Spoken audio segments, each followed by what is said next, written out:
Hello everybody and welcome back to Undertale, the Genocide run. I've already taken the liberty of killing all of my wonderful friends in Thalion and the core, so we can move right along with the story. That was a lot of enemies. That was like 30-something encounters. But, oh wait, can I already take the elevator? Oh. I didn't try that when I was clearing things, but apparently that works. Okay, let's go find Metaton. I think. I don't know if we actually fight Metaton. My, so you finally arrived. After our first meeting, I realized something ghastly. You're not just a threat to monsters, but humanity as well. Oh my, that's an issue. You see, I can't be a star without an audience. And besides, there are some people I want to protect. Fuck yeah! Go Metaton! Kick my ass! Hahaha, eager as always, eh? But don't touch that dial, there's something you haven't accounted for. As any true fan would know, I was first created as a human eradication robot. It was only after becoming a star that I was given a more photogenic body. However, those original functions have never been fully removed. Come any closer and I'll be forced to show you my true form. Show me them legs, girl. Show me them legs. Fine then. Ready? It's showtime! Ready, let's do it. Whoa! Whoa! Whoa! That's not Metaton Neo, that's Mega Man! He is literally Mega Man with wings right now. Holy crap, this is awesome! Can I act? Oh yeah, I got a gun. Oh. Damn it! This looks like it's gonna be really badass. Guess you don't want to join my fan club? Oh, that's oh, Metaton. Metaton was like one of the harder bosses of the pacifist run, so it's actually kind of hilarious that you can just kill him like this in the Genocide. I guess I expected that to take much longer, but it didn't. Poor Metaton. Metaton is actually one of the most inspirational, like, characters. Like, you don't feel him as much on a personal level, but he really does. He serves as an inspiration for the rest of the underground, and he's willing to stay and encourage you. Like, it's a good dynamic. I guess we're going now to the capital, where Asgore awaits. Come on. Come on. Do do do do do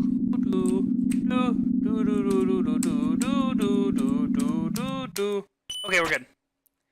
Here we go. Ah, back to home. New home? New home. Castle elevator.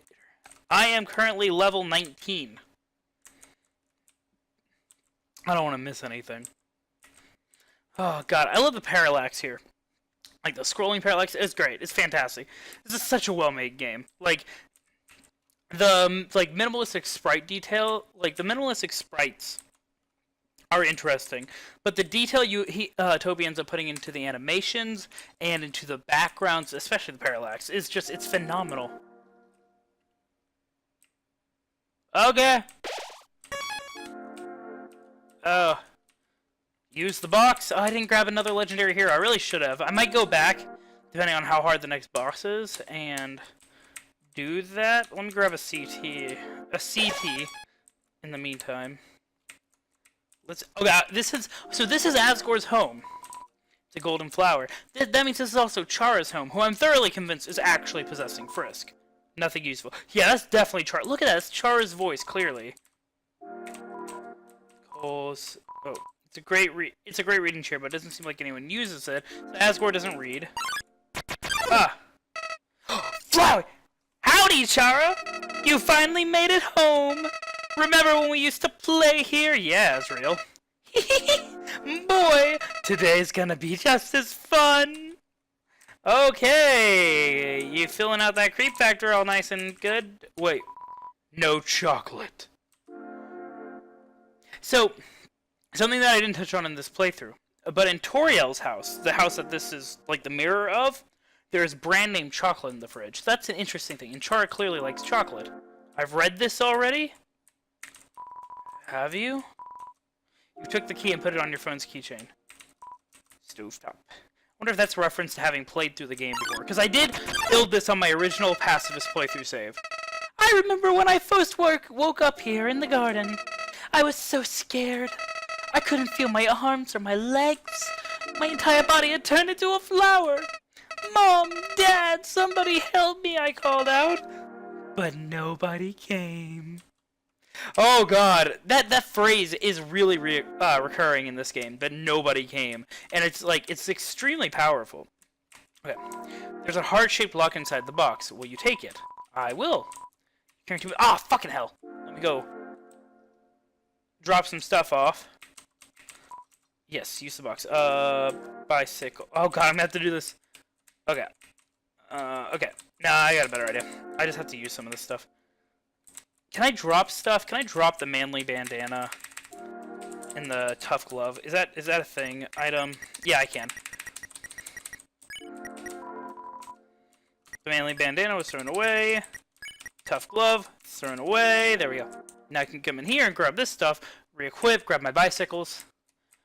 Okay, heart-shaped locket. Take it. Knife inside the box where you take it. You get the real knife. Okay, so that's called the locket. So that's not what that's called in the pacifist playthrough. I think it's just called like I think it's called heart locket. And real knife is called worn dagger, which it says it's used for cutting plants. But here I think it's mirroring the toy knife that you find in the beginning of the game. So let me see the info on this since it clearly names it Defense 99. You can feel it beating. Oh, that's creepy. I love it. Besides, 99 defense. That said, let me re-equip this, see if it gives me the same message. It doesn't say you equipped, it says right where it belongs. This is Chara's locket. I don't know what's in that locket, but oh my god. Real knife, about time. Chara, you are a creepy motherfucker. You realize that you are creepy. It's a golden flower from under renovations, yada yada yada. Okay. Eventually, the king found me, crying in the garden. I explained what had happened to him. Then he held me, Chara. He held me with tears in his eyes, saying, there, everything is going to be all right. He was so emotional. But, for some reason, I didn't feel anything at all. Wait! Okay. Wait, okay, so Flowey knows who he is, I believe. I think he knows that he's Azrael. I'm pretty sure. But, unless I just completely missed something there. But if he explained to the king what had happened, did he explain to Asgore that he is Azrael? Is that why he lives on? Is that why nobody's killed him yet? I don't know. That's an interesting aspect that I had not even, like, explored yet. I didn't know. The entries are always the same. So Chara here is very familiar with this stuff. Still has that sweater. Oh. Let's see. It's me, Chara. Same thing that was said earlier. I already talked about like how the pronouns change, how the point of view of the player changes, or the point of view of the character. The entire narrative shift that happens. I unlocked the chain. There, again, pronouns changed. It went from you to I. Everything in Pacifist playthrough said you. This says I. Alright. Whoa! Oh, hey, Fly. I soon realized I didn't feel anything about anyone. My compassion had disappeared. And believe me, it's not like I wasn't trying. I wasted weeks with that stupid king, vainly hoping I would feel something. But it became too much for me. I ran away from home. Eventually, I reached the ruins. Inside, I found her, Chara. I thought of all people she could make me feel whole again. She failed. Oh, that's sad. That's really sad. He didn't start out like so. When Azrael's essence got sprinkled on the flower, he didn't have a soul. He didn't have the capacity to feel love. But he legitimately tried. He wanted to feel love. He just couldn't. And oh man, that's brutal. That's brutal. It doesn't excuse Flowey's behavior by any means, but it definitely puts it into new perspective. He genuinely just is following what's left of his nature.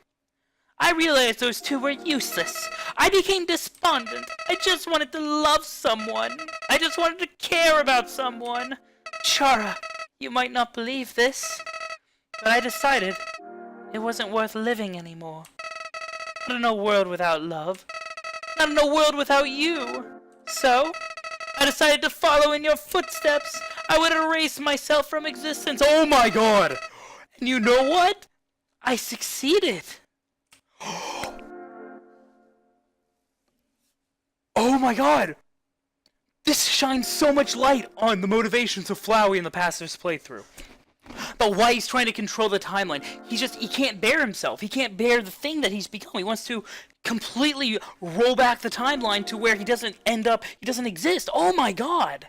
This fills out so many of the plot, like not plot holes, but a little of the details for the motivations of the character. But as I left this mortal coil, I started to feel apprehensive. If you don't have a soul, what happens when you... Something primal started to burn inside me. That would be determination, kiddos! No, I thought. I don't want to die. Then I woke up. Like it was all just a bad dream. Which is also something that's mentioned when determination is brought up. Waking up from a bad dream. Flowey actually mentions that in the Omega Flowey fight. So interesting. So cool how this all ties together. I was back in the garden. Back at my save point. Oh, so the king doesn't know because he got restored, and he probably didn't tell the king, I'm guessing. Interested, I decided to experiment. Again and again, I brought myself to the edge of death. At any point, I could have let this world continue on without me. But as long as I was determined to live, I could go back. Amazing, isn't it, Chara? I was amazed, too! Oh my god. That's so cool. At first I used my powers for good. I became friends with everyone. I solved all their problems flawlessly. Their companionship was amusing. For a while. As time repeated, people proved themselves predictable. What would this person say if I gave them this? What would they do if I said this to them? Once you know the answer, that's it. That's all they are. Oh my god! The fourth wall breaking right now! He's talking about playing games. He's talking about interacting with NPCs. In the Passive's playthrough, he talks about how it's all a game, everything, and if he stops playing with him, there's gonna be nothing left. That's because there's only two players in this game. The people that can save, the people that understand what's going on. The player and him. And he's tired of just dealing with NPCs. He wants this bitch to be co-op. This is so cool. This is insanely cool. It all started because I was curious. Curious what would happen if I killed them. I don't like this, I told myself. I'm just doing this because I have to know what happens. What an excuse! You of all people must know how liberating it is to act this way. At least we're better than those sickos that stand around and watch it happen. Is he talking about you guys? I think that was a jab at you guys watching this video but haven't ran the Genocide playthrough. I think he's saying, you guys... That's funny. That's funny. Those pathetic people that want to see it but are too weak to do it themselves. Definitely talking about... Okay, I get it. I bet that someone like that's watching right now, aren't they? Oh god, the fourth wall. This is so cool. He essentially followed the Genocide route. He followed the perfect pacifist and then the Genocide. Flowey did. That's insane. This is so cool. Nowadays, even that's growing tiring. You understand, Chara? I've done everything this world has to offer. I've read every book. I've burned every book. I've won every game. I've lost every game. I've appeased everyone. I've killed everyone. Sets of numbers, lines of dialogue. I've seen them all. But you're different. I never could predict you, Chara. Oh my god, this is amazing. When I saw you in the ruins, I didn't recognize you. I thought I could frighten you, then steal your soul. I failed. And when I tried to load my save file, it didn't work. Chara, your determination somehow It's even greater than mine! So we stole Flowey's save power. Or, we usurped it. I just have one question for you, Chara. How did you get back to the ruins from here? Wait, I know. She must have taken you when she left. And decided to give you a proper burial rather than hanging out in the basement forever. But why then? What made you wake up? Did you hear me calling you? Oh, so okay. Theory time. I know I'm talking, I'm taking a lot of breaks in between these dialogues, but it's all coming together. The flowers that you fall on in the very beginning, the flowers that you fall on, I think that's where Chara was buried. The actual, character Chara. And when Frisk falls down and lands on it, the essence gets stirred up and attaches to Frisk, which I think begins a possession of sorts that basically Frisk gives into if you actually go around killing people. Like, your level of violence, your love, makes Chara become more prominent. It doesn't matter now. I'm so tired of this, Chara. I'm tired of all these people. I'm tired of all these places. I'm tired of being a flower. Chara, there's just one thing left I want to do. Let's finish what we started. Let's free everyone. Then, let's let them see what humanity is really like. That despite it all, this world is still kill or be killed. Oh, Flowey's amazing. Then, well, I had been entertaining a few ways to use that power. But seeing you here changed my mind. Chara, I think if you're around, just living in the surface world doesn't seem so bad. Oh, Flowey, you're growing too soft for Chara. You have to know that this is going to end badly. We don't even need to leave to get them this time. The king has 6 of them locked away. I've tried hundreds of ways to get him to show me them. Okay. Right there. I don't even have to leave to get them this time. It's hinted that Chara set up the plan to kill themselves in the pacifist playthrough so that they could bond and leave, but Flowey pretty much just confirmed that. 100%. I've tried hundreds of ways to get him to show me them, but he just won't. Chara, I know he'll do it for you. This is so cool! This is beyond cool! Why am I telling you all of this? Chara, I said it before. Even after all this time, you're still the only one that understands me. It's weird. Flowey's got this twisted, twisted feeling of love towards the current Chara, despite that fact that he doesn't have a soul.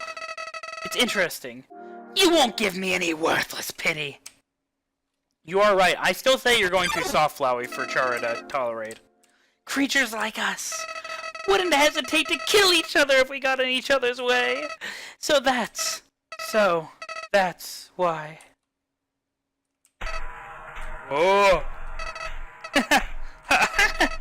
What's this feeling?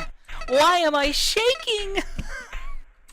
Hey, Chara, no hard feelings about back then, right? Hey, what are you doing? But back off! Oh, I'm killing Flowey. I've changed my mind about all this. This isn't a good idea anymore. You should go back, Chara. That's funny. Okay, I keep interrupting, but that's exactly what Flowey says when Chara's lying on their deathbed, when they're doing the plan to go free the monsters, presumably to kill all the humans, to convince the monsters to kill all the humans. This place is fine the way it is. So stop making that creepy face. This isn't funny. You've got a sick sense of humor. Oh, this isn't funny. Oh God, it's a direct parallel of the scene with Chara dying. Ooh, use the box. Yes. Old tutu. Let me just drop this real quick. Empty gun. Drop the empty gun. I don't know why I did it this way. Drop. Let me grab this. Oh my gosh. So I'm on the verge of killing Flowey is what's going on here. Okay, let me save. New home. So it's no longer saying determination, which is interesting. Alright guys, so that's all the time I have for this episode. This has been an amazing amazing revelation. Connecting all the dots between the Perfect Pacifist playthrough and this playthrough, and especially getting this extra information on Flowey, it makes him so much more of a real character. It's so cool. By the way, that is up there on the top right. I'm rolling my mouse over it. That right there is the prophecy symbol about the angel coming down from the surface. Didn't notice it before, thought I'd point it out, it's interesting. So, thank you so much for watching. I am having so much fun. I'm so excited. And I'm getting pretty close to the end. I don't know if it'll be one more episode or two, but we'll find out. Anyways, this has been Undertale the Genocide Run. I hope to see you guys in the next video. Thalion out. Goodbye. Come on. Yo. Oh! We have liftoff! He's also right there. You know, the other way's nice too.